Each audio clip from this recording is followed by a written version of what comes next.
তো আজকে আমি বানাবো বাঙালিদের অতি প্রিয় চিকেন কষা। তো চিকেন কষার জন্য দেখো আমি বাটির মধ্যে নিয়ে নিয়েছি 250 গ্রাম চিকেন, আর তাতে আদা, রসুন, পেঁয়াজ, শুকনো লঙ্কা পেস্ট করে নিয়েছি, আর এর মধ্যে দেবো টক দই।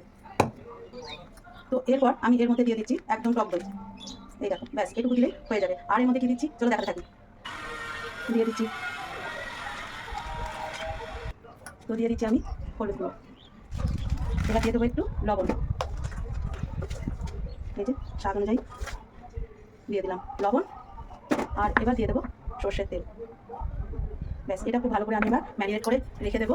তারপরে কিন্তু আমি স্নান করতে চলে যাবো। স্নান করে এসে বসিয়ে দেবো এই গরম গরম চিকেন। তো চলো, তো এই দেখো কড়াইয়ের মধ্যে আমি দিয়ে দিচ্ছি সর্ষের তেল কিছুটা পরিমাণ। এবার আলুগুলো আমি ভেজে নেবো, তেলটা গরম হোক। তো তেল আমার একদম গরম হয়ে গেছে, কড়াইয়ে ছেড়ে দিলাম এই যে চিকেনের জন্য আলু। তো এবার আলুটা আমরা ভেজে নেবো, একদম লাল লাল করে আলুটা ভেজে নেবো।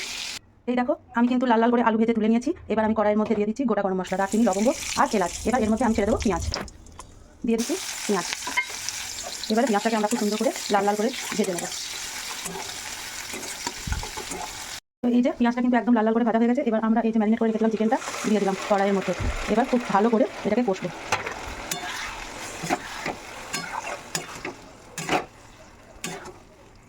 চিকেন কষা কিন্তু চলছে, এর মধ্যে আমি একটু ক্যাপসিকাম দিয়ে দিলাম। ব্যাস এবার শুধু ভালো করে কষবো। তো এই দেখো আমাদের কিন্তু তৈরি হয়ে গেল একদম ভাজা ভাজা মাখা মাখা চিকেন কষা। ব্যাস একদম রেডি, শুধু পাতে করার অপেক্ষা।